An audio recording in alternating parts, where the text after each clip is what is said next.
Alrighty. And we are live. Hello, everyone. Hello.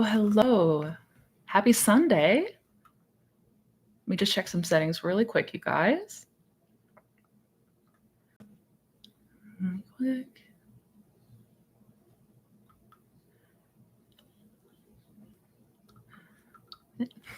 Bear with me if you can, you guys. I'm also, I just got a new microphone.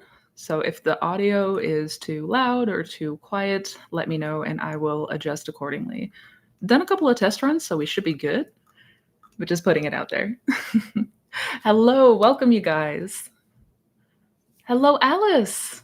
Welcome. Melissa, Mai, JJ. Hi, you guys. Chichan, hi. Oh, no need to apologize. No need to apologize. Welcome back. I'm excited to be here. Sunday fun day.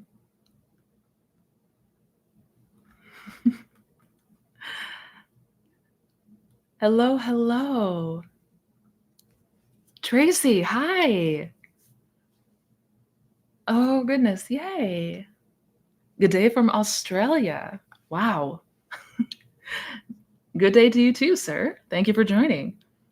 Gosh, it's pretty early over there, isn't it? Hello from Hawaii. Nice. Hello. Also signed up for coaching and I'm so excited. Oh, yay. Oh, I'm excited. I'm excited for you, Chi girl. Yes. Oh my goodness. We've already got nearly 50 people in here. Usually I like to give it a moment to let people get notification and come on in and get settled. But we may have to go ahead and just get started. Oh, almost 60 people. All right. Let's go ahead and dive on in because we already got quite a number of questions so far. Things are rolling. Apologies again. It took me a couple minutes. Like I said, I was doing a couple tests with audio, just making sure everything was good. But with that said, awesome. Yeah, let's go ahead and dive in to another Q&A session. This is my favorite time of the week. I love coming on here. I love talking to you guys. I love getting your feedback and more importantly, just clarifying a lot of misconceptions about the law and just making sure there's deeper understanding. So again, happy Sunday. Thank you for being here. I hope your weekend is going fantastic so far. Nothing really new in this as far as announcements go. I do got my sources down, or got my links to all of my resources down below. So the waitlist for one-on-one coaching, more information about my program. So if you're interested in any of those, and I do have a really crazy interview coming out here in a couple of hours with an old client of mine who successfully manifested contact after 15 years of no contact. Absolutely wild. So you guys definitely want to make sure to catch that. And just to be clear, because I did get a couple of comments yesterday, she was not trying to manifest for 15 years. That was just the amount of time of no contact. I assure anybody who is curious about that, no. No. Recently discovered the law and was able to successfully manifest after 15 years of no contact. So anything's possible, y'all. Anything is possible. But with that said, and without further ado, I know, 15 years, crazy, right? Let's go ahead and jump on into some questions.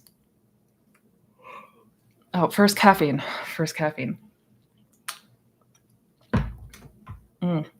That is a must. Alice has a good question. How can I truly, deeply level up my self-concept? I love my personality so much and I know I'm beautiful, but when I don't have makeup on or wake up in the morning, I feel less worthy. Aww. For some reason, I connect outside beauty to worth. So if I don't feel like I look good and I think obviously Espy doesn't love me or I don't deserve anything, I think it may be due to bullying in the past. Yeah, so how do we level up our self-concept? That is the entire purpose of all of this, right? To change your circumstances first change the self-concept, right? Everybody preaches that in this community, and that's because it is so incredibly true, right? As within, so without, as they say. And as far as self-concept goes, I mean, I think one of the first and most important things to start to really understand and truly build your faith in is you as the operant power versus you as the ego self or the conception of self. I talk a little bit about this in my last video, but I would watch the video about the power of I am. If you haven't seen that yet, um, I have it linked in the last video I released. I have it linked in the description, but if you type in power of I am Missy Renee in the search bar, that should come up, because this is key. This is everything. We are not any of the conceptions of self. We are none of the beliefs. We're none of the assumptions. We're none of the states. We're not the thoughts. We're the circumstances. None of that is who we truly are. And just because we've identified with a state or an idea for so long, it doesn't mean anything, right? So, and sadly that is such a common belief, and unfortunately, especially in a lot of Western societies, well, just a lot of societies in general, there's this idea that, like, beauty standards, and if your worthiness is tied directly to your looks and your appeal, like, it's it's a load of shit, and we all know that. But again, it's so deeply ingrained in many people that it can be difficult to really separate yourself from this belief, from this concept. So building trust and faith in yourself as the operant power. And again, I talk a lot more about that in the Power of I Am video and the last video that I released, kind of talking about, some things that we can do to start to separate ourselves from this concept, because you're none of those things. You're none of those things. And that's really at the crux, that's at the core of what we're all aiming to do here, is to change any conceptions that we no longer want to identify with, that we no longer identify with, and that is no longer serving us, basically. It's a really good question, though.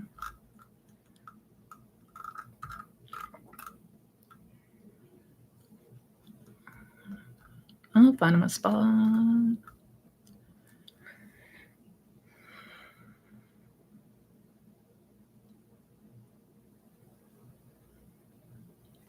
I'm having trouble understanding the I am meditation. I don't understand the just being we should focus on during meditation.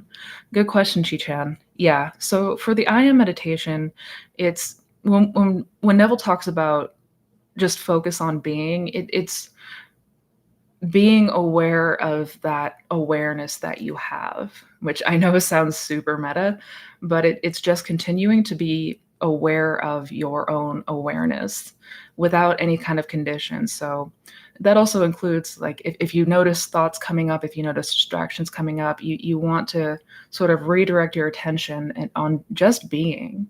And again, I know it takes some practice getting used to it, but you're essentially just trying to focus on the I am. So when we ask the question, who am I, right? Who am I really? We are that awareness of being, and we are aware of our thoughts. We're aware of the things that go on in our mind, but that's not who we really are. So it's really just a practice on centering your attention on that awareness. Again, it takes practice. I know it sounds super meta, but really redirecting when we notice thoughts come in. And just what I would do is just practice, like, deepening the relaxation and go, like, a sensation of going deeper. You may fall asleep a couple of times. That's totally normal.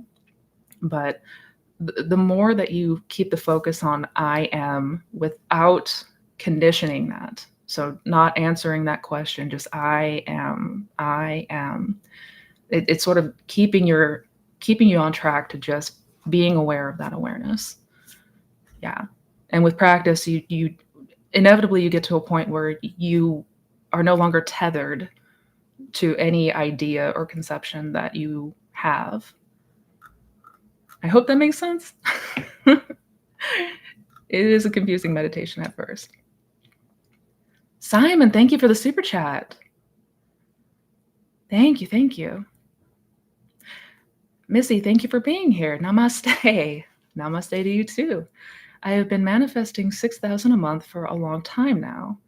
How can I raise my vibrations so that I'm on a higher level, like making 8K or 10K a month? So mm, how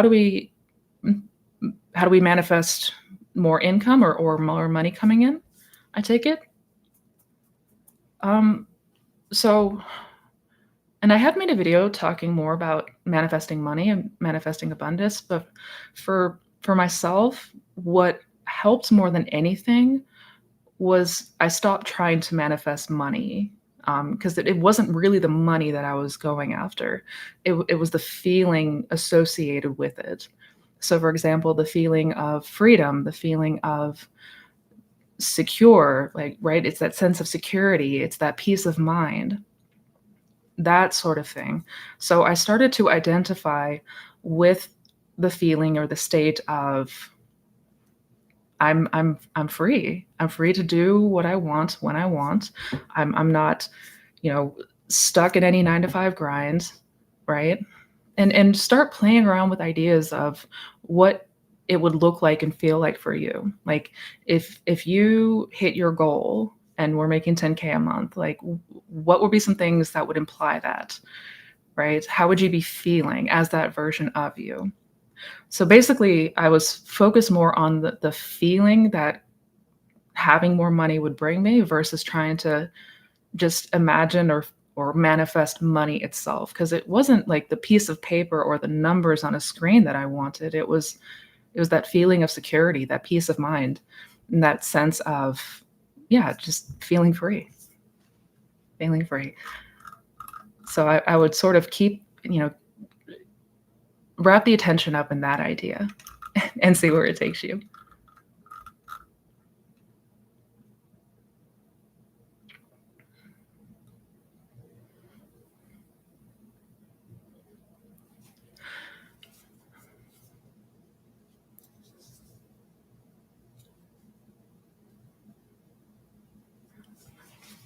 Hi, Missy, please guide. Even after I practiced revision, I did not get acceptance from the desired college. What do I do? Keep revising. Keep revising. And I know that's one of the more challenging aspects of this. If it feels like we have 3D confirmation that is not ideal, it feels like we failed or that it's now going to be impossible to change. That's never the case. Um, don't accept any 3D outcome that is not desirable. Basically, I would continue to revise or continue to imagine that you instead got an acceptance letter. You know, here in your mind, have a conversation with a loved one in your mind, an imaginal conversation where you confirm that you have in fact got accepted into this college. Basically, continue to go to the end. Continue to go to the end. And this is absolutely a practice because, again, I know that we're used to if something in the 3D doesn't turn out the way that we wanted it to, that means that we failed, right? But really, that all that means is that you missed the mark, and that happens to literally everybody. I've lost count of how many times I was aiming to manifest something and it either didn't show up the way that I wanted it to, or it appeared at first that I was failing. But due to the fact that I did not accept it, ultimately it turned around because it has to. So don't let that deter you. Don't ever let that deter you, and keep going.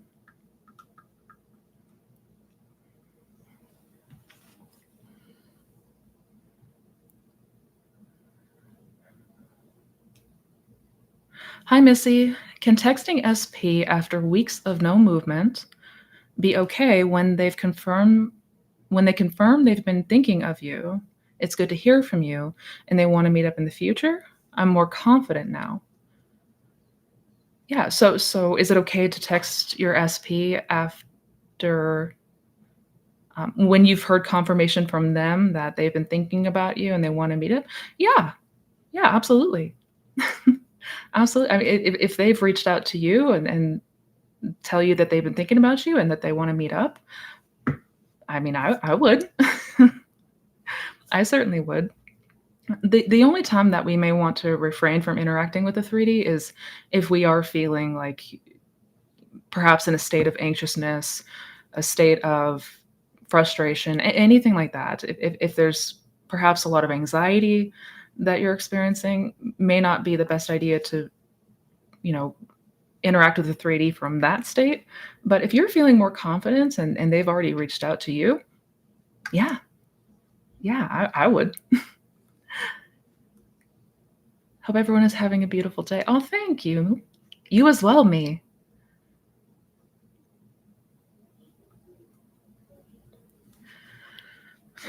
Could you go over different ways to suppress the mind? Can I script during the day to get into the state? Or how can I do this? Thank you. Well, yeah. Um, so can you script during the day to get into a state? Yeah. Yeah, that's one way. That's one way people do it.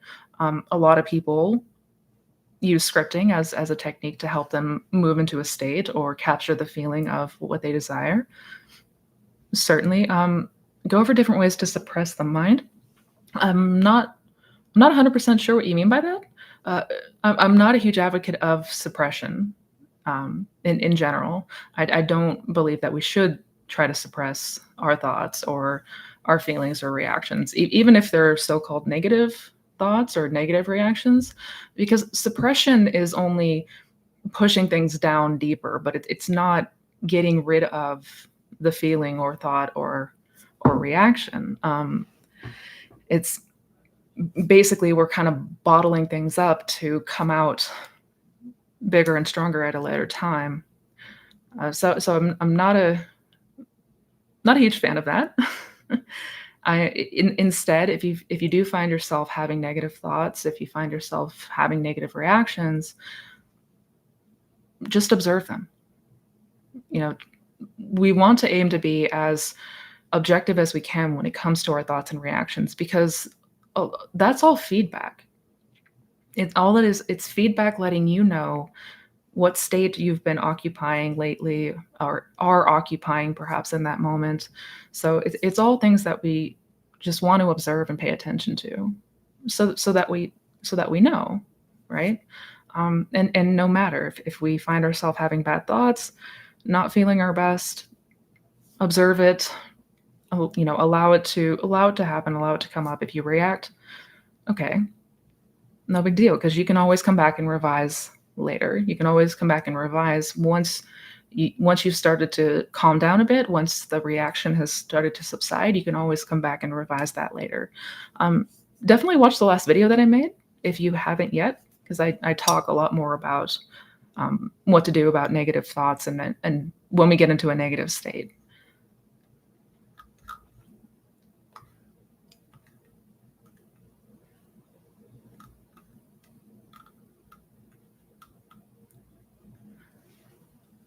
The Dark Archives, thank you for the super chats. Thank you for the super chat. I just saw that. Thank you. I don't know if I didn't see a question attached to it. Oh no. If I missed your question somewhere, I'll be keeping sharp eyes.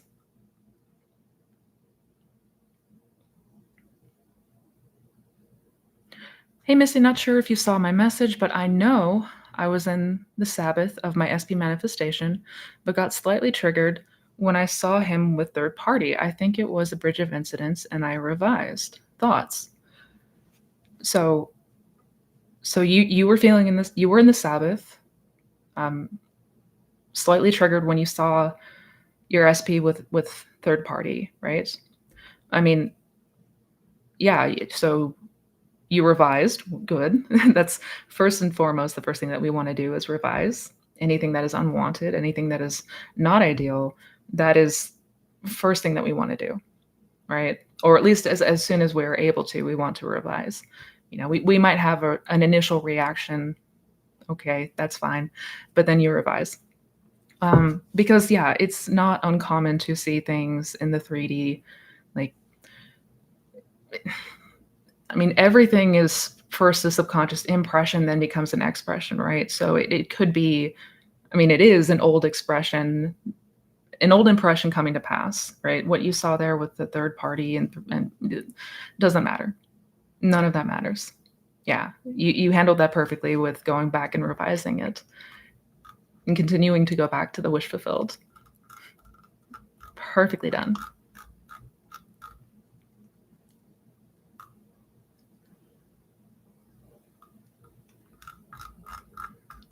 Dun, dun, dun, dun.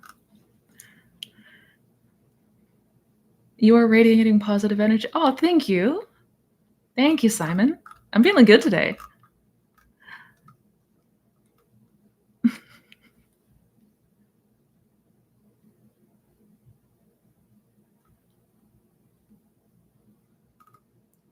Sorry, trying to find my spot. How to stay in the imaginary state when my attention is in the 3D 90% of the time? Yeah, good question. I think a lot of people grapple with this. So, how do we live in the end? How do we continue to live in the end in imagination if our attention is on the 3D most of the time? Well, um, and of course, there's going to be plenty of moments where we have our attention on the 3D with any kind of task at hand, right? It's like if we're at work or there's something that requires our attention to be there in that moment in the 3D. I mean, of course, right? Um, but I, I guess if you're talking about looking to the 3D a lot, it is just a practice. It's a practice because we are so incredibly conditioned to the 3D. We are so used to looking out here for confirmation, looking out here for signs, looking out there for what's going on, and that's where we've been getting all of our, information from. And that's what we resonate with as true and real. It feels like the real world to us. So, it absolutely is a practice, just reminding ourselves and continuing to go as much and often as possible, going back to that imaginal act, and specifically just capturing the feeling of it, right? Capturing the feeling of it, and let that take you as far as possible as we go about the 3D, right? If you notice your attention turning back to the 3D and getting upset, getting triggered, it's just a cue that it's been too long since we've gone into imagination. It's been too long that we've been spending out here. So if we do react, if something happens, we notice that we're giving a lot of attention to the 3D. That just means we want to come back to imagination and specifically come back to that feeling of the wish fulfilled. But with practice, it does get easier and it will just become a natural thing that you do.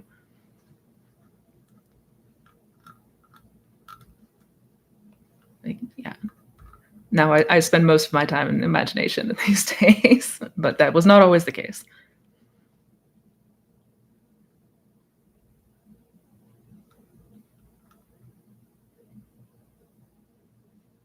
Thank you for the super chat, Melissa. Thank you, thank you. I think you were in the middle of typing up a question that may have gotten cut off. 3 weeks of no contact. Then Espy sent me a funny meme in the middle of the night. I replied next day. He replied, but then didn't reply to when I texted him later that night. So, yeah, and you may have gotten cut off. I know that there's a character limit in the chat box, in the text box. So, but like, what do we do in those instances? I take it. What do we do if our SP goes quiet on us after they've reached out and communications started? I think that's your question, and do correct me if I'm wrong. But in that case, again, it's never to the 3D. Like we want to not give all of that attention to the 3D and what they're doing, right?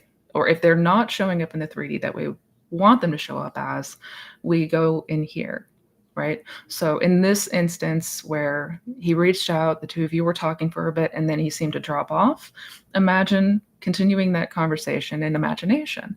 Imagine him reaching out to you.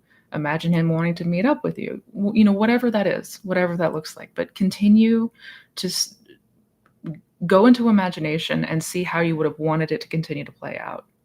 Because this is one of the biggest areas that we fall trapped, right?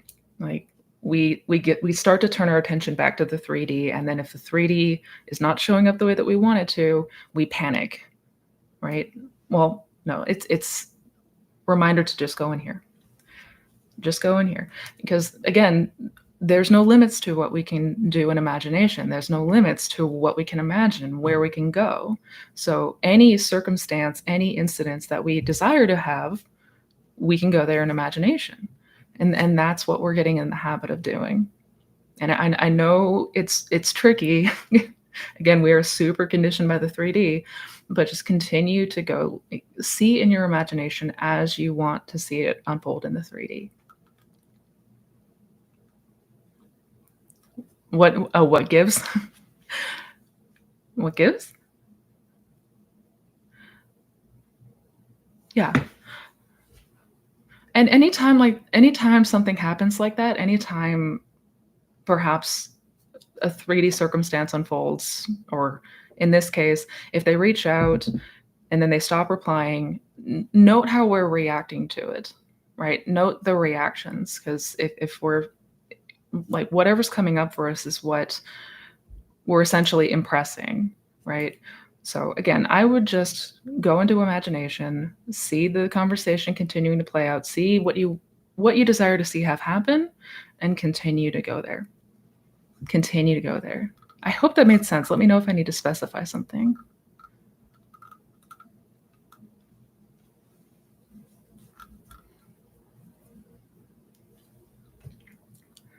Do circumstances really not matter? Mine are really hopeless with my SP. He hurt me a lot and suddenly. Oh, I'm sorry to hear that, Gordana. I mean, to answer your question, no, the circumstances truly do not matter. And I know that can be really, really difficult for us to accept, especially when it seems like impossible circumstances, right? And I implore you to watch the interview that I'm going to be coming out with. Is an old client of mine, and her circumstances literally seemed impossible. I mean, about as impossible as you can imagine. 15 years no contact, SP lived in another country, no social media. I mean, by all accounts, that should not have been able to happen, but it did. Regardless, continue to go into imagination, because there is a state of consciousness. Creation is already finished. So there's already a state where the two of you are in a deeply loving and committed relationship. Like, that is a real reality that exists right now. We're just going and connecting to that and continuing to go back there. But yeah, circumstances truly do not matter, ever.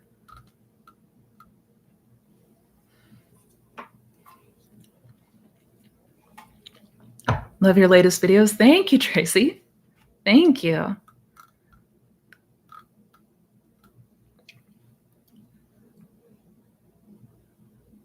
I just discovered your channel a few weeks ago, and you have taught me so much. I'm already in the Sabbath. Thank you for everything you. Oh, thank you. Thank you, Spooky. I'm so glad you enjoy the channel. Yay.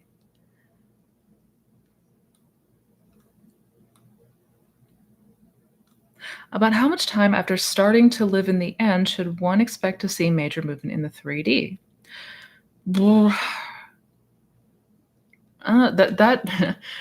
That question is tricky to answer because it wildly depends. It wildly depends. As far like how long something's going to take, wildly depends. It depends on any resistance that you have to what you are what you are trying to manifest, what you desire to manifest. If you are double-minded, there's many different factors to play there, right? So, I mean, once you move into the Sabbath and stay there, and there's essentially no conflict, it could happen relatively quickly. But I don't like to give a time frame, because a lot of people, and I certainly was one of those people that would fixate on time frames and start to panic if, like, oh God, my manifestation's not here and it's been a week or 2 weeks. You don't fall down that rabbit hole. Yeah. I wish I could give you a more solid answer, truly.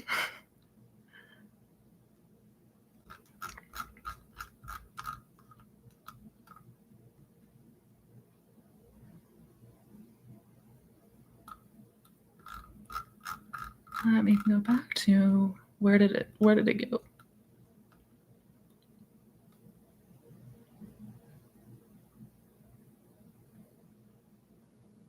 I'm doing a revision after watching your videos and my dad got a job opportunity. Yeah.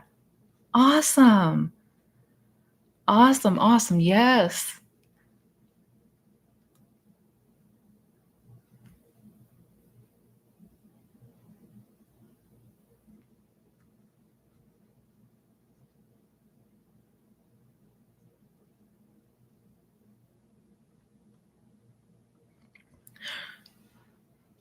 My question is that I usually am in a good state for a month and then I spiral or feel low. I guess this happens unconsciously now or unconsciously checking the 3D. How do I stop this pattern? Good question, Charlie. Anytime that happens, we would just want to go back and revise it. We want to get in the habit of revising anytime something happens that is not ideal, because spirals can and do happen. They can negative reactions happen. That's part of being human, really. Um, I've talked before in videos about ego backlash and how the self concept or the ego, its primary role is, you know basically keep the status quo. It's self preservation. So if we're trying to make a serious change, yeah, yeah, not uncommon to get that pushback, basically. So if that happens, revise it. You know, be gentle on yourself. Be good to yourself. It's really easy for us to get frustrated with ourselves if we fall out of a state. You know, um, this is only. I mean, this doesn't service any purpose. So be kind to yourself. Be gentle with yourself. React if you need to react. Come back and revise it later. Once you're feeling better and once some of that frustration or anxiousness started to subside, you can come back to it. You can come back to it. And the more that we go back to the end, the more and more we're getting acclimated with that end. We're getting familiar with that end. And that is how ultimately change is made. That's how we change our dominant state or the dominant beliefs and assumptions that we have. So keep going. Keep going. It's not uncommon. Keep going. Thank you for the super chat. Thank you, both of you. I'm trying to come down here.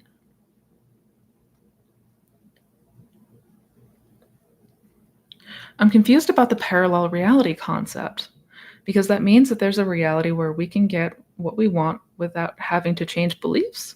Can we access that reality or do I have it wrong? Thank you. Absolutely, Jay Green. Yeah, no, it's okay. I know that this can be this can all be confusing. I completely understand.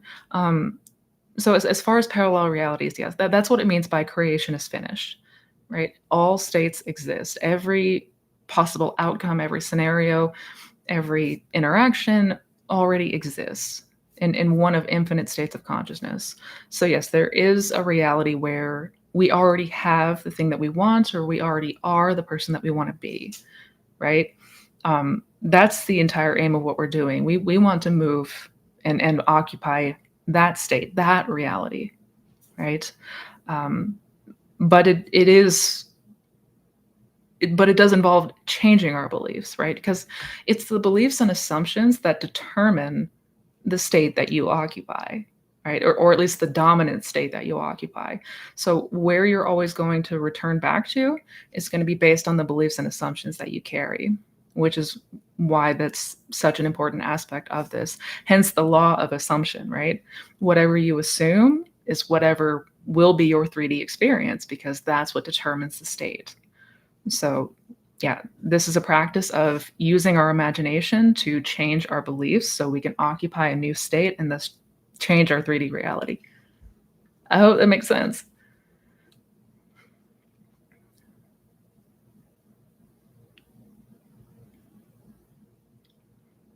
Contact came after a full day of crying and giving up. And now back to radio silent. I just don't get it. Do I continue giving up or restart affirmations, etc., because letting go clearly worked? Yeah, and I'm so sorry, Melissa. I know that this can be incredibly frustrating. I mean, essentially, what happened there was detachment from the state of, you know, the state of urgency or desiring or wanting. Um, yeah, that I talk a lot about detachment or letting go, as some call it, and the importance of it. Now, that's not to say that you need to give up in order to detach or in order to let go, because we're not giving up on the desire itself. We're not giving up on what we ultimately want. We're giving up or detaching from that old state, the state that we no longer want to occupy, like all of the old beliefs, old assumptions, old story, and all of that. The state of desiring, right? Because to desire something implies that we don't have it. Um, so again, it's not about giving up. It is about instead, you know, getting more and more familiar with the state of the wish fulfilled. So whatever you can do to get yourself back into that state of the wish fulfilled, and just continue practicing going back there. And not even for the sake of changing the 3D. Like do it to get used to it because it should feel good to do so. And that's really ultimately what we're after here is that feeling. Feeling. I hope that makes sense.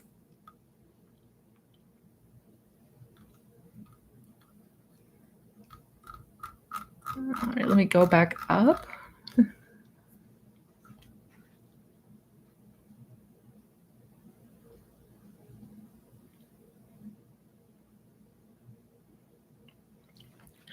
Misty, can you dig into two things for me?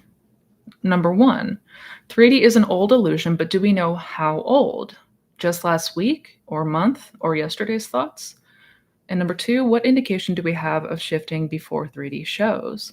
Good questions. Those are really good questions, Belwick. I like those. So, number one, 3D is an old illusion, but do we know how old? Like, do we know when the impressions were left? Right? I take it that's your question. Was it from last week or month or yesterday? Well, and that's why I talk so much about observation. When we become more and more observant of the thoughts and reactions and our um, and just the feelings that we have coming up in our day to day, we'll get a better and better picture of the seeds that we're planting or the impressions that we're leaving subconsciously.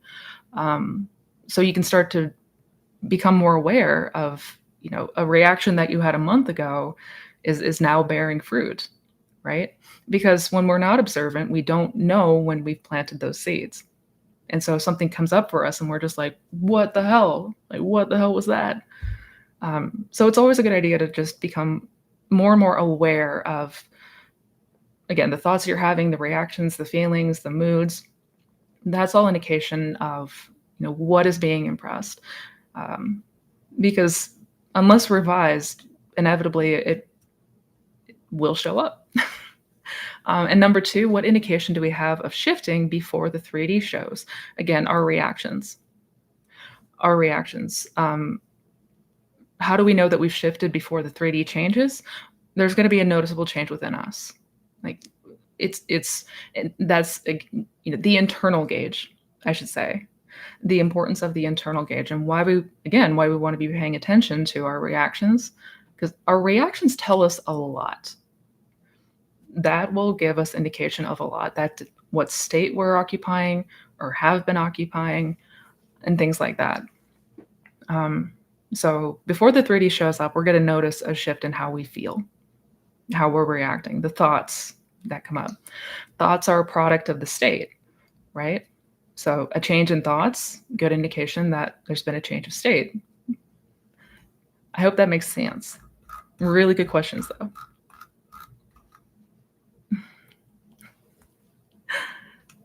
This live is amazing. Oh, thank you. Thank you. Yeah, great questions today. So, guys, these are awesome. Awesome, awesome, awesome. Thank you for the super chat. Thank you, Ty.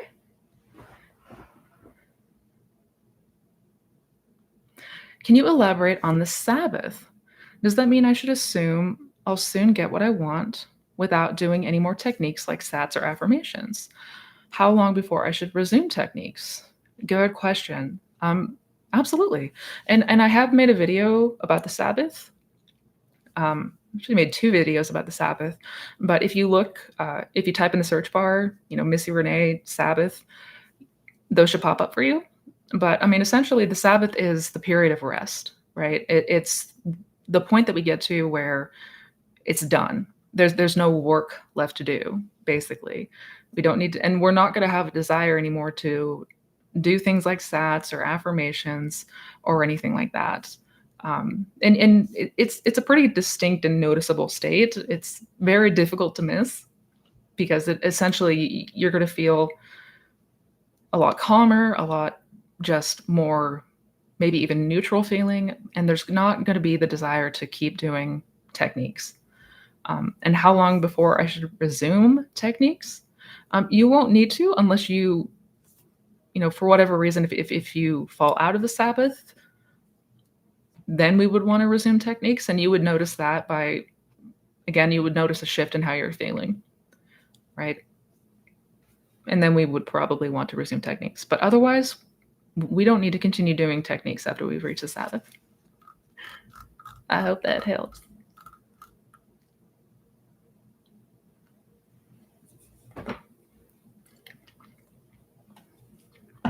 If we are just I am or consciousness, does that mean everything else is an illusion? So the 3D isn't real? Mhm. Yeah, that's what that means. That's what that means. The world of Caesar it's an illusion. A very convincing illusion, but it's an illusion nonetheless.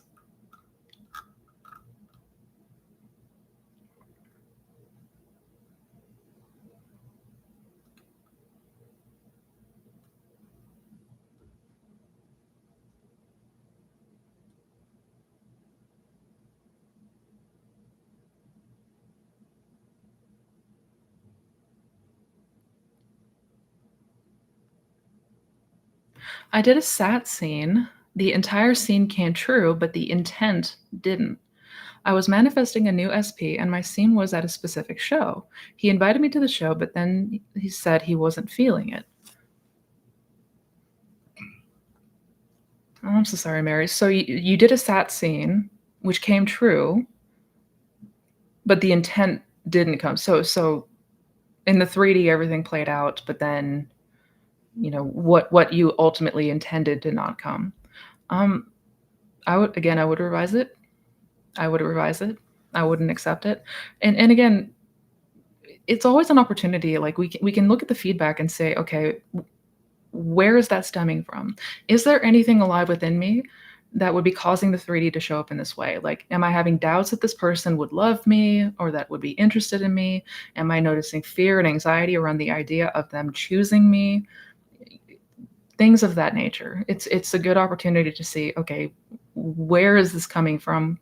What, if anything, is alive within me that would plant this seed, so to speak? Because again, a lot of this stuff is hanging out underneath the conscious surface, so we're not always aware of it. I mean, was there anxiousness about the idea of the show? Things like that. And then again, going back to why we just want to pay attention to how we're feeling and noting the reactions that we're having in the day to day. But regardless, I would personally, I would revise it. I'd completely revise it and have it go exactly as you would have wanted it to go instead.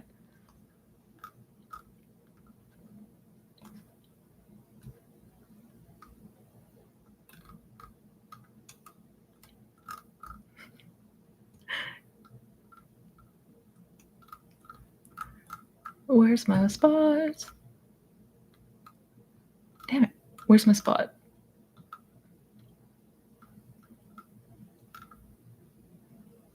Is the screen supposed to be black? I don't think so. I don't think so. Looks like there's video showing up on my end. If there isn't, somebody let me know.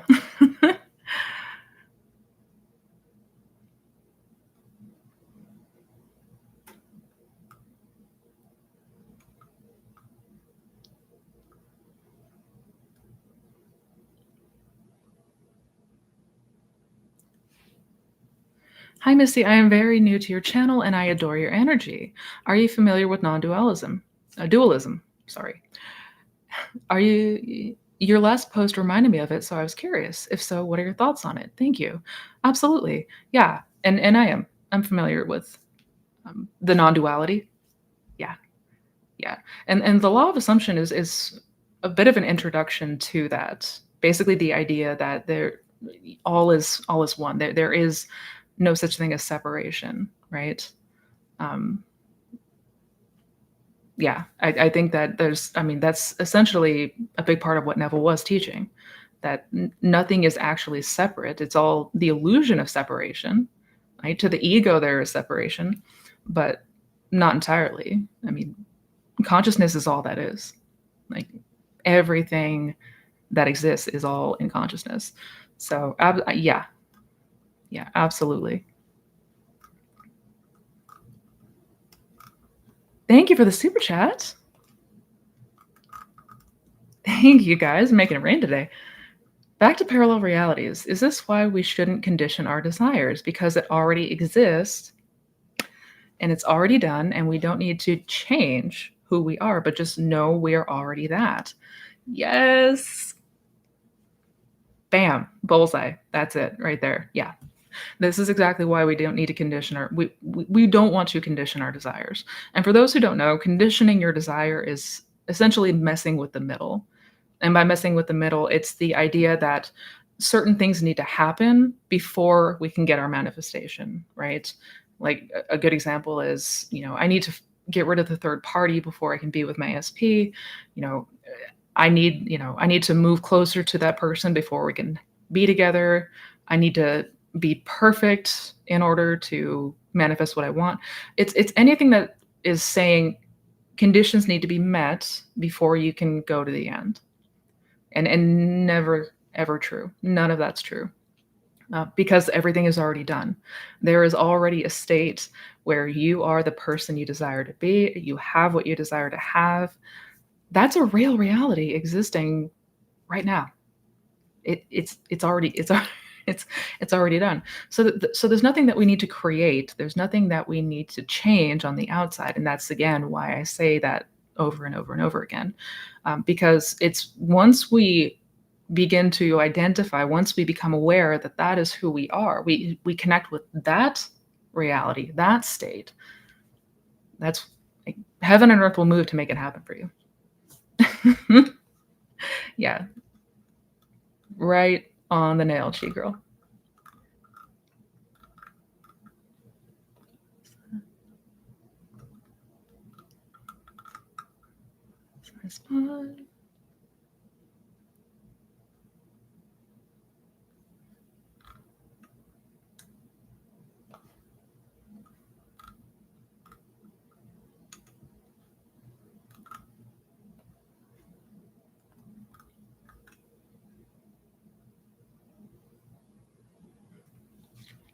Missy, my SP is in contact, but still shows me some unfavorable behavior. Should I ignore him when he shows aggressive behavior toward me? 100%. 100%. Yeah, if SP is showing up in any way that is not okay, not cool, yeah, don't accept that. Yeah, absolutely not. Yeah, take action up here.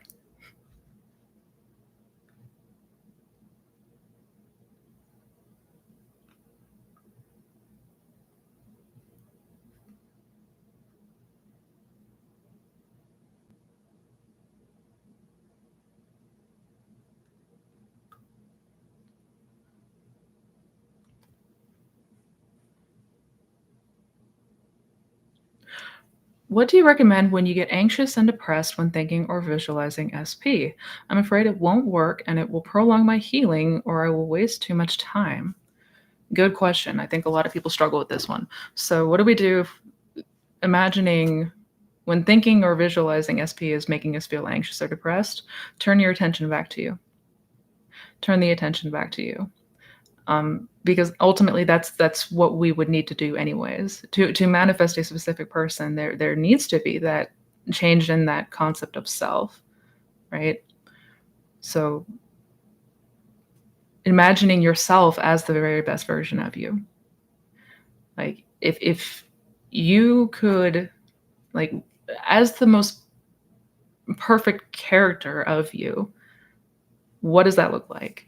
What are some of the traits and characteristics that you desire to embody to help, up level this human experience? See yourself as somebody with confidence, see yourself as somebody with charisma, see yourself as somebody who is, like, just outgoing, lovely, adored, whatever that looks like for you. But really start to give yourself that experience and imagination. And continue to get more and more familiar with the idea that you desire to embody in imagination. Keep going back there. Yeah. Is if visualizing SP or thinking about SP is creating so much anxiety, um, put the focus on you. And I know it can seem scary that, oh God, if I take my attention off SP, they're going to go away. Furthest thing from the truth. That is a very, very strong but very wrong assumption in this community, that if I don't think about my SP all the time, they're going to go away. Not true. Not true. Not true. Hello, April. Hi.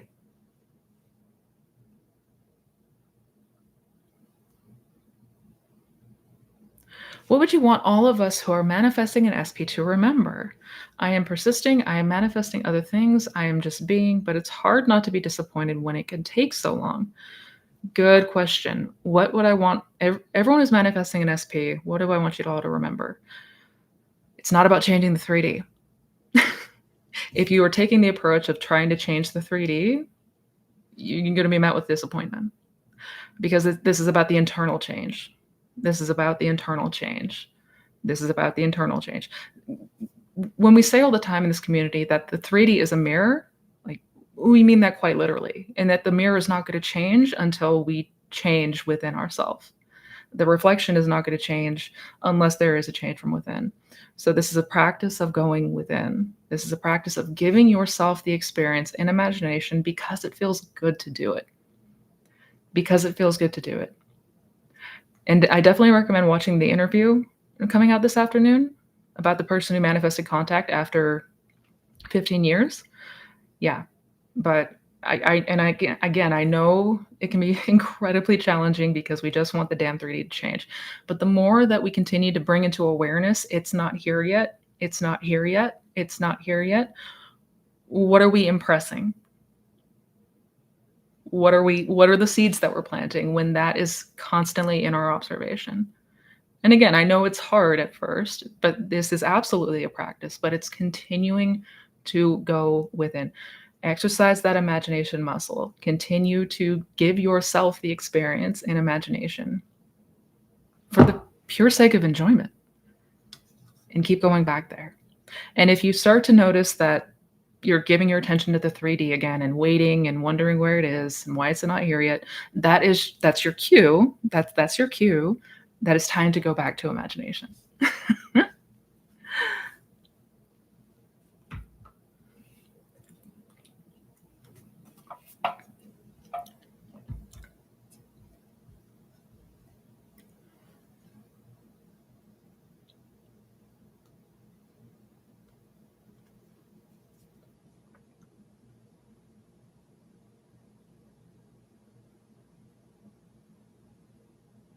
Sometimes I can't outline what I want. It's too much for me to sort through. Is there a list of compare your thoughts to? Example, the SP and what you want from them, your home and what you want from that. Yeah, so can we make a list of each, I guess, stage of life or category of life, and what we want that to look like? Yeah. Yeah, absolutely. If I'm understanding the question correctly, yeah, you can absolutely, for each area of your life, write a list, write down what are the qualities and characteristics that you want each area to look like. Absolutely.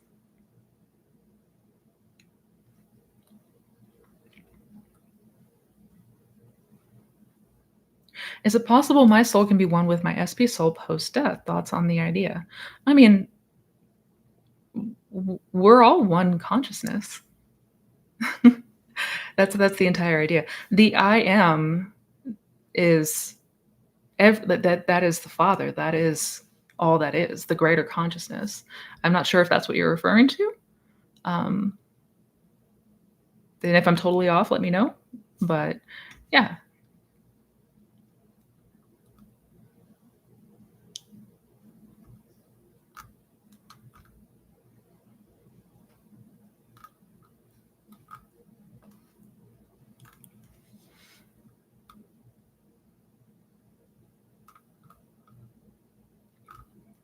you guys are amazing.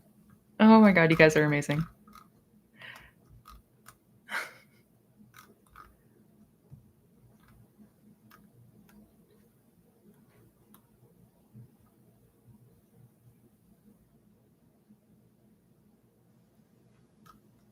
Hello, IK. Hi.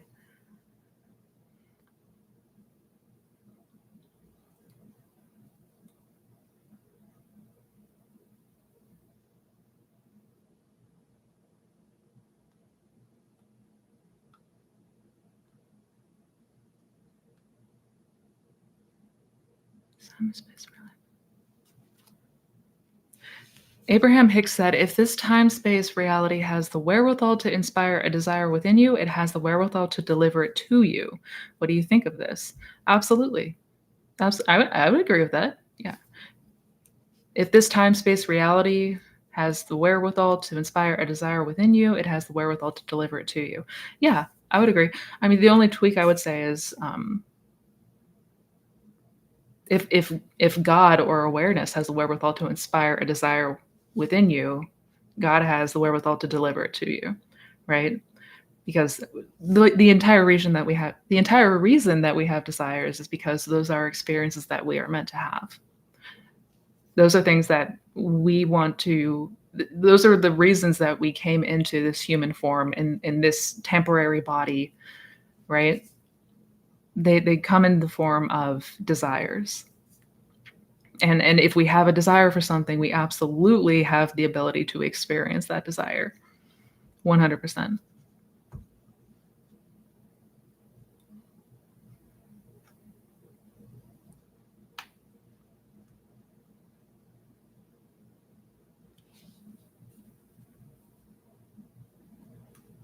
How do I stay in the state of being free and abundant at my job that I hate? My managers are very strict and I can be miserable. Yeah. Yeah, and I know how challenging it could be when the 3D circumstances are miserable and it's in your face all the time. Completely understandable that it can be difficult to be objective to things like that. And in that sense, I would say outside of work is where I would be putting my focus on as far as changing the circumstances and practicing moving into a new state. I would do it in those moments outside of work. I would also revise interactions with your managers and your boss. If there's interaction there that is not pleasant, I would revise it. I would revise it. I mean, and that goes for anything that's not ideal. But I mean, absolutely, I would practice as much as you're able to outside. It may not be easy to do so at work if you are in that environment that is very stress inducing and anxiety inducing. Obviously, that might not be the best place to go about it. But practice, outside of that. Just practice going to that feeling. What would it be like if I were free? Like, what does being free even mean to me? Like, what does that mean to me? What does that look like for me? Because everybody's going to be different. But yeah, revising the interactions and practicing going to those states in free time outside of that environment. Good questions today, you guys.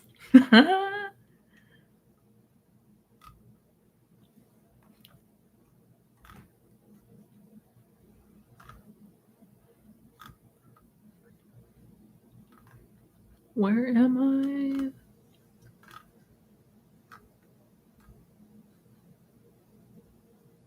I? Hi, Mina. Oh, I just saw you. I don't know how long you've been here, if you're even still here, but hello.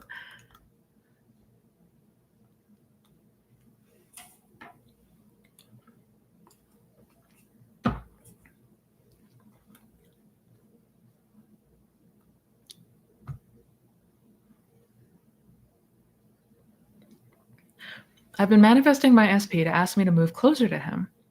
In November, he sent me family pics and then said, "Now all I need is for you to be here." Oh, then dead silence as far as that goes. So, so what do we do if there's radio silence after? Like it looks like there was some movement there with your SP, um, but then it went radio silent.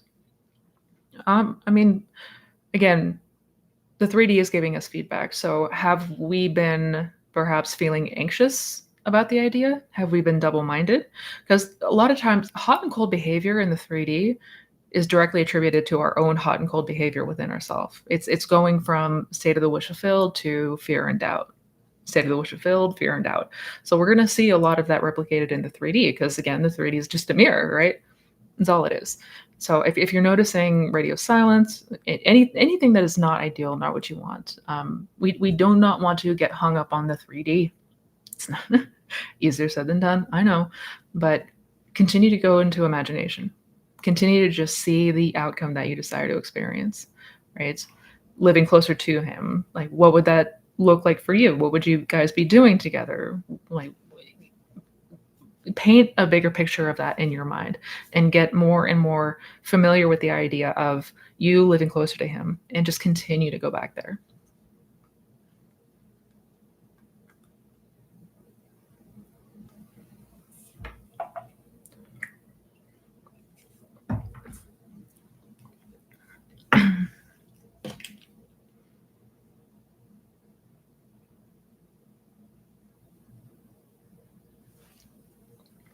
What does it mean our desires are a gift from God exactly? Does it mean it was planned before birth? Yep. Yeah, that's what that means.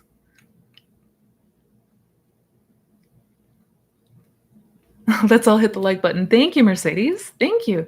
Yeah, if you guys enjoyed the stream, definitely don't forget to hit the like button.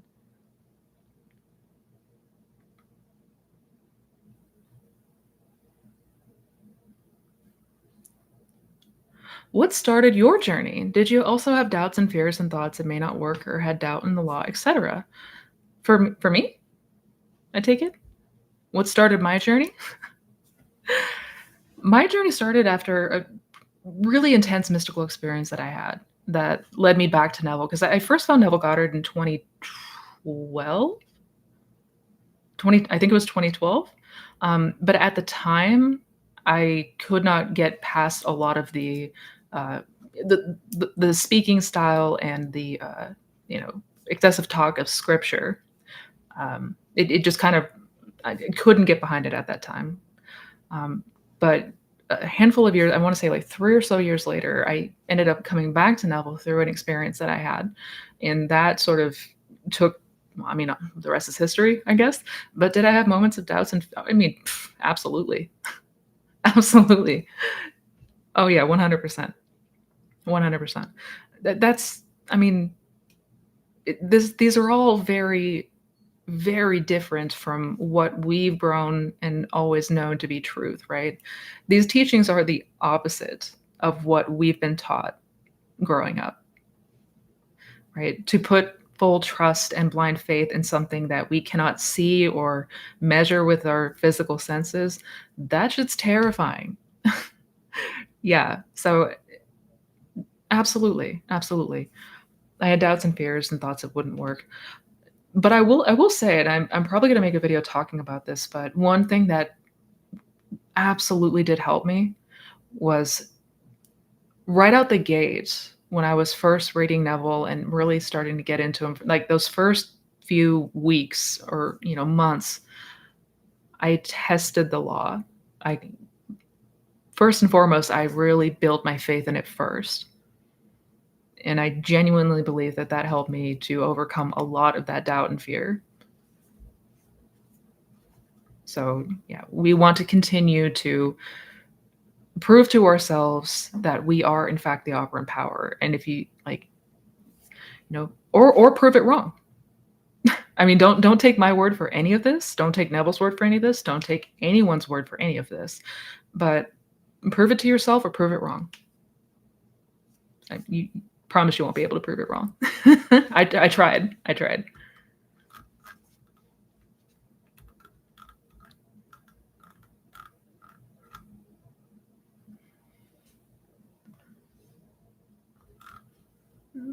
Da-da-da.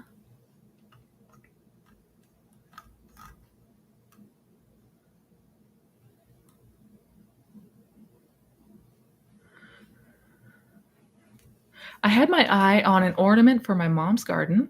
Then my Espy bought the exact one for your mom's birthday. Aw, what are the odds?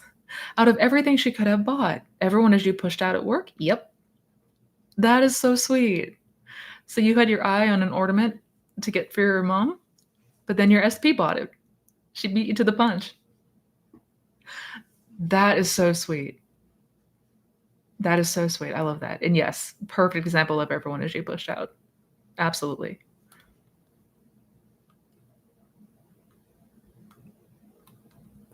How can we manifest health if it is hurting and hard to ignore?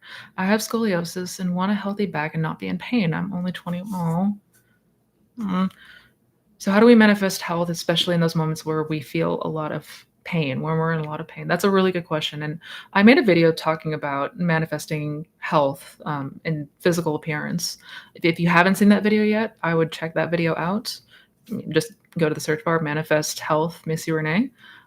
Because I was in a similar boat. I manifested overcoming an autoimmune disorder, debilitating autoimmune disorder that when I had flare-ups, they would take me out, like down and out for the count for days, if not weeks. And it was unbearable. And what I did essentially was in moments where I would go to the end as much as possible. So basically, I took advantage of those moments where the pain was not insanely high, right? Because and I don't know if it's this way for you, but for me, the pain cycles did kind of come in waves, right? I always had some pain at any given point in time, but sometimes it was more bearable than at other times, right? When the pain was unbearable, from that place, it was really like practically impossible for me to go to the end from that place if I was in that much pain. But in the moments where the pain had subsided or I was okay, where I was able to the best of my ability, I really took advantage of those moments where I was feeling better, so to speak. And I just kept going at it like that. So yeah, if you are in the middle of a pain episode and it feels debilitating or very strong, it may feel incredibly difficult in that moment to live in the end. I wouldn't recommend doing it then. I would really take advantage of those moments where pain levels are more manageable. Yeah. But watch the video that I made.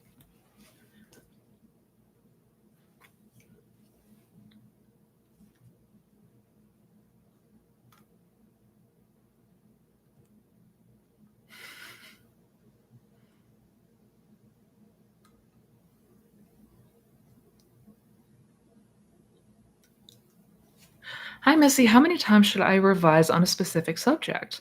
Should I do it only one time and then it's done?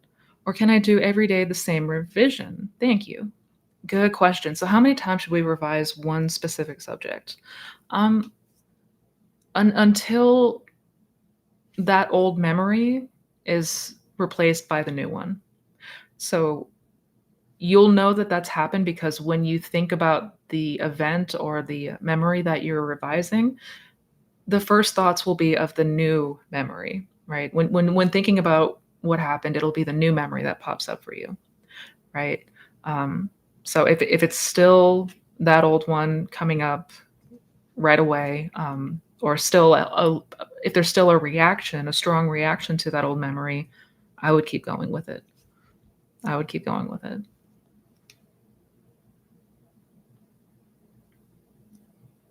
How to go about manifesting when you feel overwhelmed by everything that you want to manifest? Good question.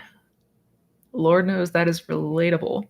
So, how do we go about this when it feel overwhelmed by everything? So, I take it many different areas of life, a lot of different changes that you want to see happen, where to begin, things like that. I would just in those moments, if it feels incredibly overwhelming, just drop everything and just focus on something like the lullaby method, something that is just like the state of satisfaction and just allowing yourself to go to that state of satisfaction, right? Basically start with a more general feeling or a more general idea. And just do it to feel better, do it to feel good, right? Do it for the sake of enjoying it. Instead of approaching this from, I have to do a million billion sats, I have to revise every single aspect of my life, I got to do this, I got to do that. Drop all of that and just practice going to answering the question of what would it feel like if I had everything I wanted? What would it feel like? I'd probably feel satisfied. I'd probably feel gratitude. I'd probably feel, at ease, relaxed, right? So just allowing yourself to go there. And I made a video talking more about the lullaby method. If you haven't seen it yet, I would check that out. Also known as Isn't It Wonderful? And just start there. Just start there.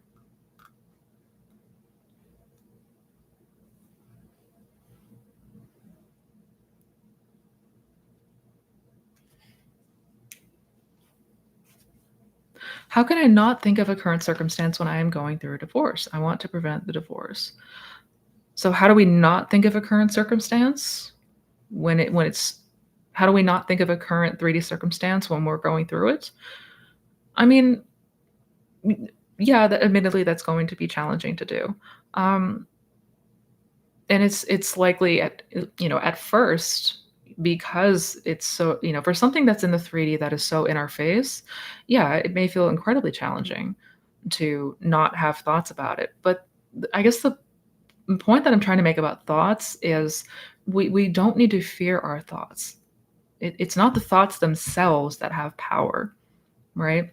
So if we have a negative thought, if something comes to us that's not ideal, observe it. All it's telling you is it's feedback from the state that you may be occupying, right? Um, and as far as how do we change our thoughts, well, that is part of the aim of this entire entire teaching. Like one of the aims is changing the concept of self. When you change the concept of self, you change the beliefs, you change the assumptions, you change the thoughts, right? The thoughts will naturally start to change. So basically, to answer your question, it's a practice of going within. It's a practice of going into your imagination and continuing to go to what you ideally like to experience and go there. If in this case it means preventing the divorce, well, what would be something that implied that you were not going through that the divorce was off, that it was no longer going to happen, right? Some kind of confirmation that would say, okay, this is off. This is no longer a thing that's going to happen.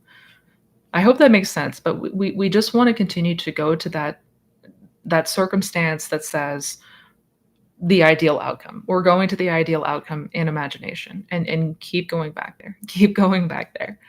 And you're going to notice your feelings are naturally going to change, your reactions are naturally going to change, and your thoughts are naturally going to change.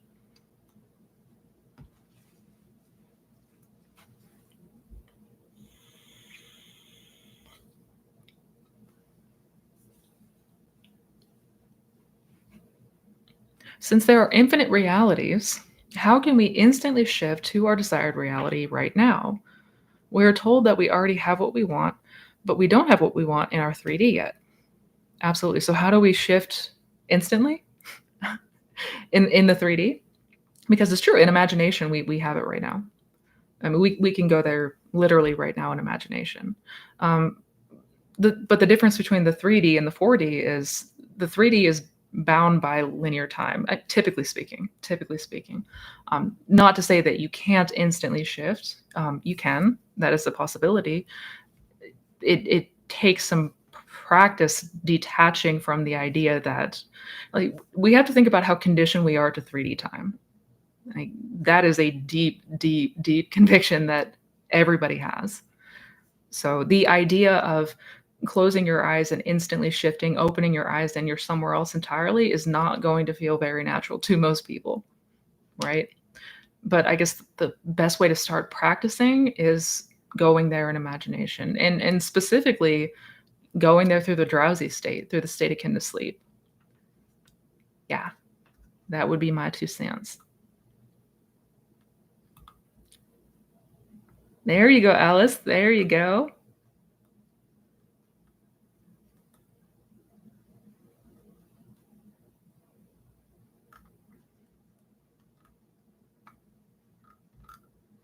Thank you for the super chat. Oh, thank you. Taking off the mask. Thank you.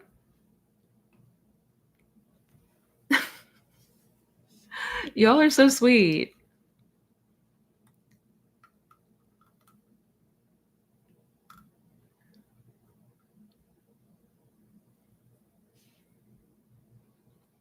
There's something really untruthful about what Joe Dispenza says, that people end up not wanting their desires because they're so in love with life. Yeah, I don't buy that. That's just me. Yeah. Yeah. Desires are a gift. They're a gift that we're meant to experience. Hello from the Netherlands. Hello. Hello, hello.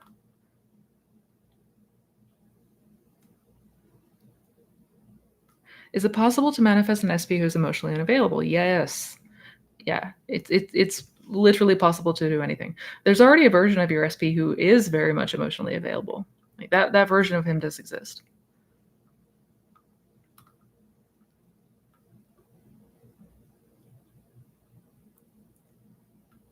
I manifested my cat. He was lost for 4 days and he's my child. I was anxious, but I envisioned him in my room and fell asleep. An hour later, he was in my room. A friend brought him back to. Oh, that is so sweet. Yay. Yay. Yeah, that's amazing. That's amazing. A similar thing happened to me a week before we were going to move out of state. My little jerk cat got out. She escaped. And I just when I envisioned her coming back, it was, I want to say, a handful of hours, but yeah, my husband panicked. He panicked, and that for there's always that split second of like, oh crap, right? We forget all things except 3D says something's bad, right? Everybody does it. As soon as we remember, as soon as we become aware of that, just go into imagination.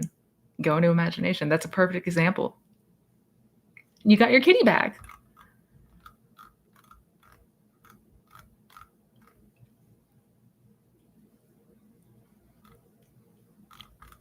You guys are awesome.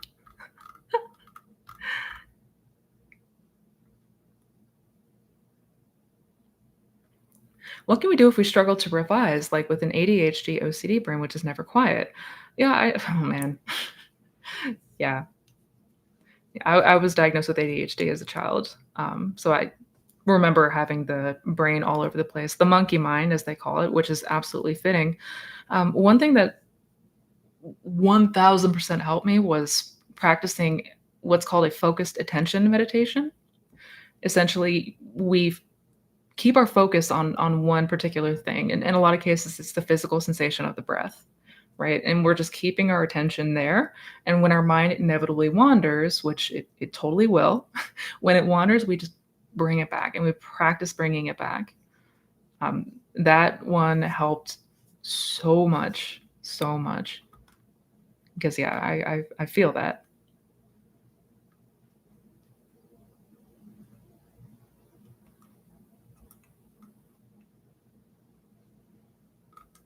Where's my spot? Where's my spot?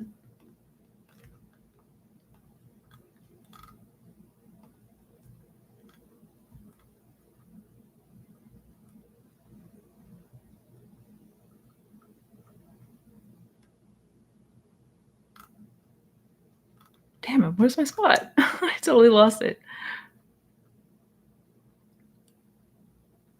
I have never heard of the law of assumption before I found you, only the law of attraction. Do they ever contradict each Yeah, yeah, yeah, they do.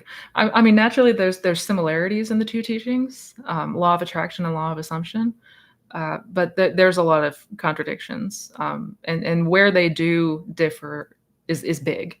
Um, the biggest example being that the law of attraction still puts the emphasis of a power outside of you, like, you're raising your vibration to get something from the universe, right?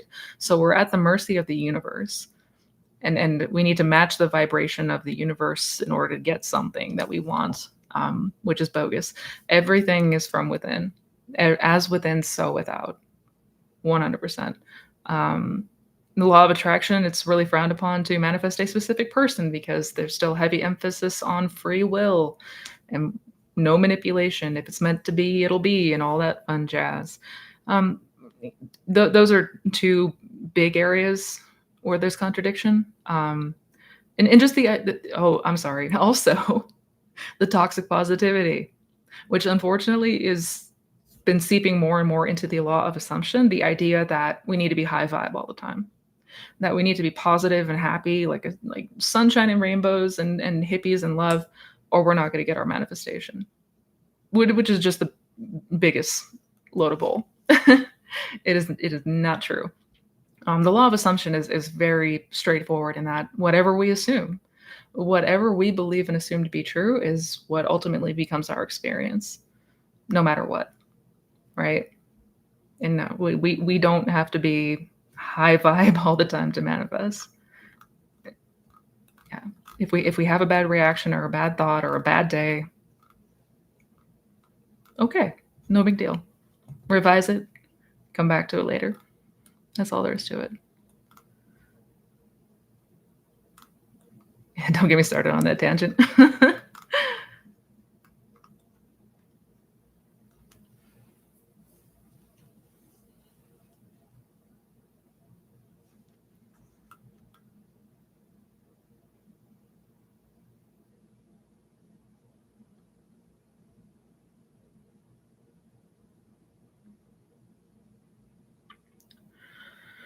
I did the manifest and Espy meditation. He messaged me. We saw each other, and he was so sweet. I'm still persisting. I'm still manifesting. I still have my anxiety, but I'm handling it with breathing and EFT tapping and meditation. He hasn't messaged me since, but I think the universe is testing me to see if I go back to my old ways. In reaching out, being intense, but I'm actually calm. I know he's mine already. Okay, so yeah. Quick note: the universe is not testing us. That's I know it can be perceived that way. It certainly can feel at times like the universe is testing us, or God is testing us. It's not the case. It's not the case.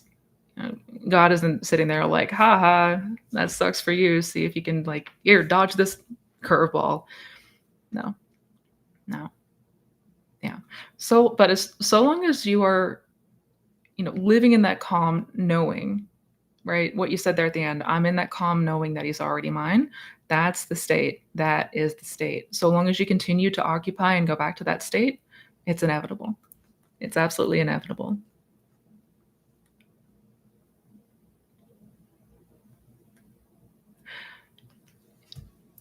I'm seeing a lot of, yeah, there's a few people in here that have been manifesting better health conditions. Definitely check out the video that I made talking about manifesting health. I go a lot more into depth than I can do here, but check out that video and know that you can absolutely, again, doesn't matter. I have seen literally miraculous things manifest as far as health is concerned. You know, beating the odds, defeating the odds. I've seen it all. But watch the video that I made talking about more of that.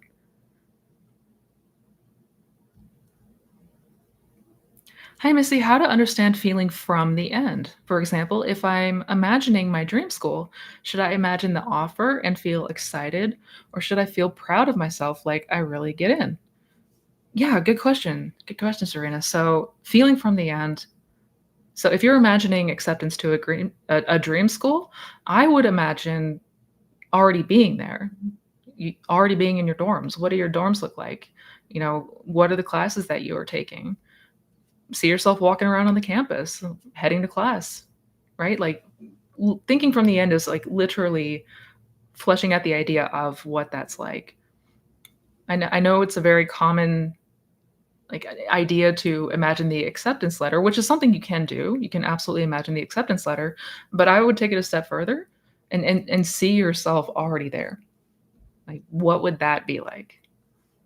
Yeah.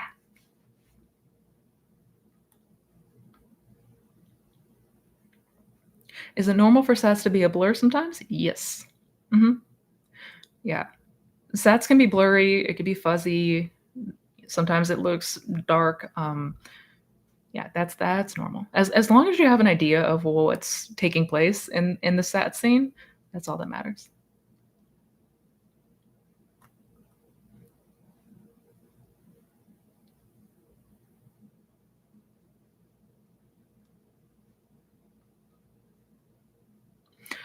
What do you think about Nikola Tesla's 369 method? Do you think he just had the assumption that these numbers would make him experience a favorable outcome, or is it something else? The 369 method, I mean, the same as any other techniques, any other method. It's never the technique that manifests. It's never the technique itself that makes this work. It's the feeling behind it. It's the assumption behind it, right?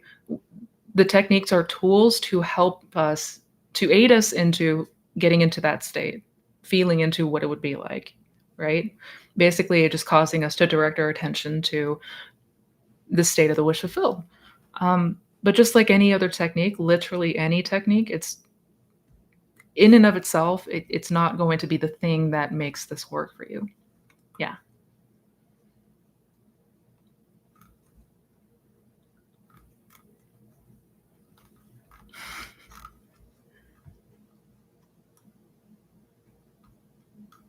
What does your SP think of your YouTube channel? What does my husband think of my YouTube channel? He likes it. He likes it. He's usually giving me feedback. Um, he's helped me with the recent videos. That was all his idea with the lighting setup and all of that. So yeah, he gives feedback. Are you talking about if does he know about the law? Absolutely. He can't be married to me and not know about the law. I don't shut up about it.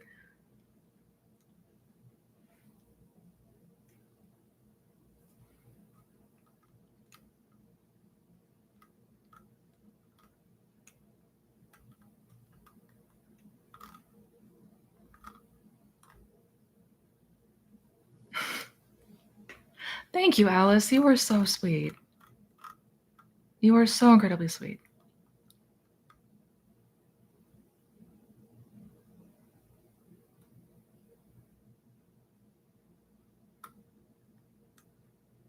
Missy, no kidding, this life has helped me so tremendously. Oh, good.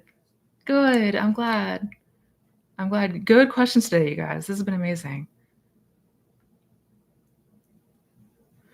Good morning from Gold Coast, Australia. Hello. Hello, Bev. Welcome.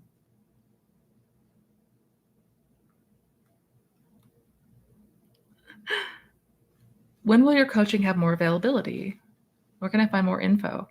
If you sign up for the waitlist, whenever I send out a notice when the waitlist is about to open with more information on pricing, all that, da da da da da.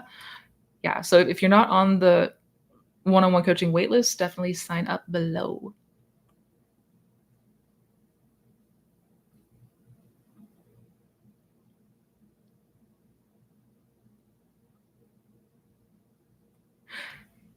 Can we change any state simply by assuming it, even if everything goes against it and we see every day as the change in weight? Absolutely. Absolutely. Yeah.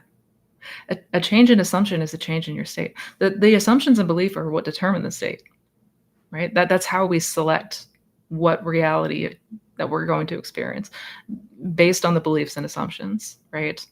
Um, so yeah, we can change any state by simply assuming it. Basically, yeah.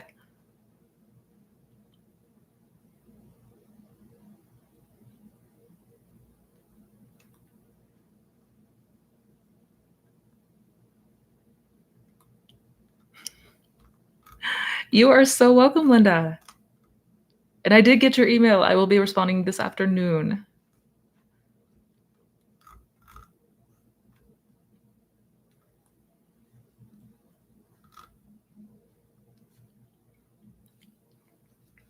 I think many of us started with the law of attraction. Yup. Mm-hmm. Yeah, I was a student of the law of attraction for years.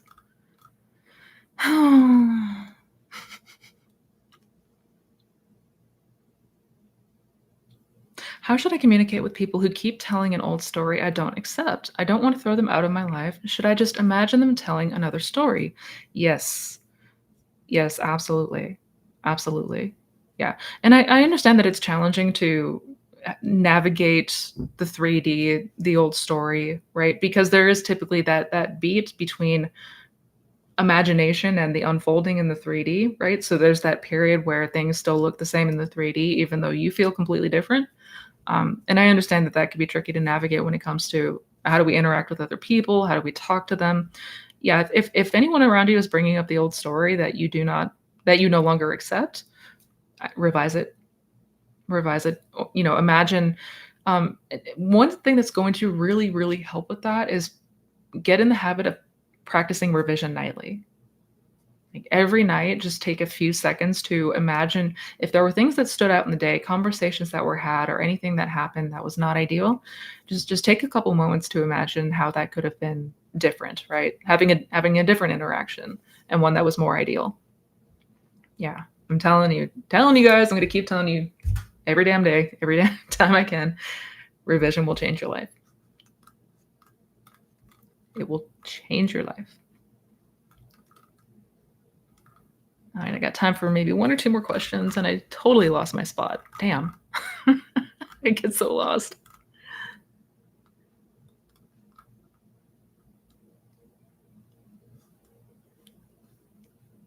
Y'all are making me so happy. This interaction is beautiful.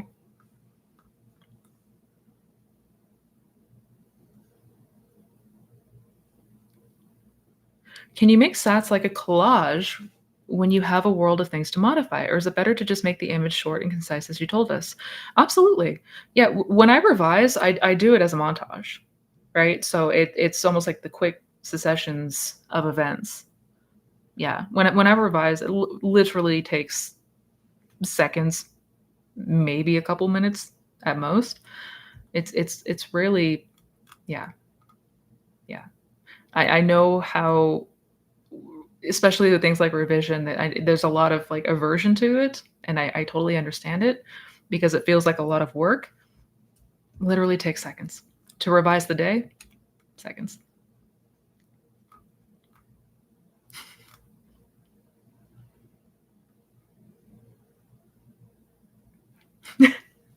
I'm literally reading all my questions. I'm so. You are seen, Alice. You are seen.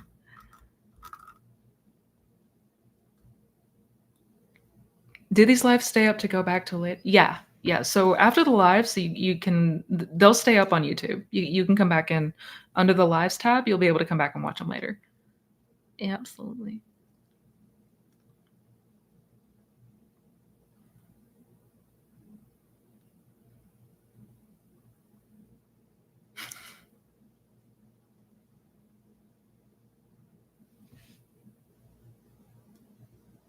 What if someone has a desire that, due to past medical issue, does not believe it is possible and not open to manifestation? Am I in my integrity to hold an imagination for them? Absolutely. Absolutely. So if there's somebody who desires to see a change, like in this case has a physical ailment, they have an illness that they don't believe is curable or that they can't get better, and they're closed off to the idea of manifesting. I mean, to each their own. Um, Absolutely, you can imagine.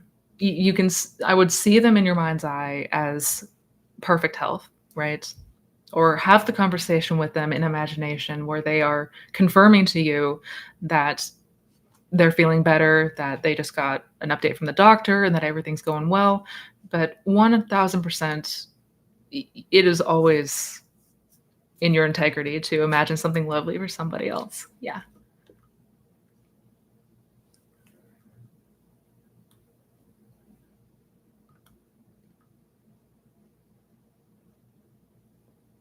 How can one manifest a particular inner quantity, like courage? Good question, John. So, how do we manifest like a quality of being, a trait, so to speak? I guess the first thing that we would want to ask is, what does that mean to us? What is courage? For this example, what does courage look like for you? What does that mean to you? Right? Start to just play with the idea of it. Um, what would be some things that would imply that you had this trait or had more of this trait, that you were more courageous? What would be some examples of things that you would do in your day to day, right? Like stand up for yourself more, be more bold, live boldly with things, take take more opportunities. Like again, just ask yourself, what does that look like for me? Like, what is my idea? Because it's all the meaning that we give to it, right? All of these, you know, qualities, whatever meaning is what we give to it. So, what does that mean to us? What does being courageous mean to us?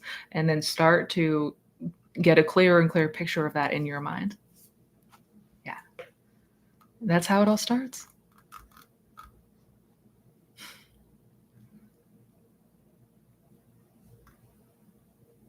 Any tips to help change assumptions and beliefs about SP despite the 3D? Absolutely. Um, well, I think that comes back to, again, continuing to build trust and faith in yourself as the operant power, and the power specifically of your imagination, because this really is just about seeing your person in imagination the way that you would ideally like to see them in the 3D, right? Because there's no limits to what you can experience in your imagination. So that's where we always, if there's something we want to change, but the 3D circumstances are not allowing it or says that it's impossible, it's never impossible in here. Never ever impossible in imagination. So we're going into imagination and saying, okay, like what are the characteristics and traits that I desire to see in my person? Like this new version, this new reality, this whole different version of my person who has A, B, C characteristics. What would that feel like? What would that look like? How would they be showing up in that way? And we continue to go to that place in our imagination. And that's ultimately how we change beliefs. That's it. And I know it's easy to get sucked back into the 3D, so this is why it is a practice of turning within. It's a practice of going back to imagination, because the more and more we do that, we're going to start to naturally see the relationship between the 3D and imagination, because they're one and the same. They're one and the same.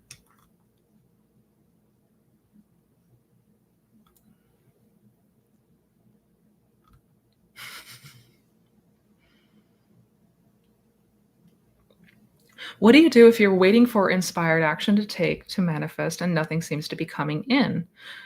So, what do you do if you're waiting for inspired action?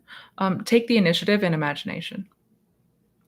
If it feels like you're waiting, if it feels like you're stuck, the 3D is not moving, there's no inspired action happening, well, you can take the initiative in your imagination. You can go there right now in your imagination. Whatever you desire to see happen, see it in your imagination. Like that's where we want to start practicing taking action, right? And that's going to help to pull you out of the waiting for it to manifest. Because if it feels like you're waiting for something to manifest, that means that you're in the state of not having that thing. That's to be quite frank, right? So if we notice the feeling of where is it, where is it, where is it, I'm waiting for it, take the initiative in your mind. Go there in your imagination. You can do it right now. Everybody can go there right now. And that's what we want to continue to practice. That's what we want to continue to do, because that is how you ultimately will find the inspired action, right? And it's going to do so in a way that is completely unconscious. You're not even going to be aware of what's happening. And it's going to be, in hindsight, you're going to say, wow, holy shit, everything unfolded perfectly in a way that I could have never possibly thought of. It's always cool to see when that happens too. All right, guys, on that note, I do got to get going. Damn it, I really could just hang out here all day. I seriously could. But thank you guys so much for being here today. Thank you for joining. These questions were amazing. Y'all seriously are the best so much. Have an amazing rest of your weekend, and I will hopefully see you all here next week. Okay? Take care, guys. Bye.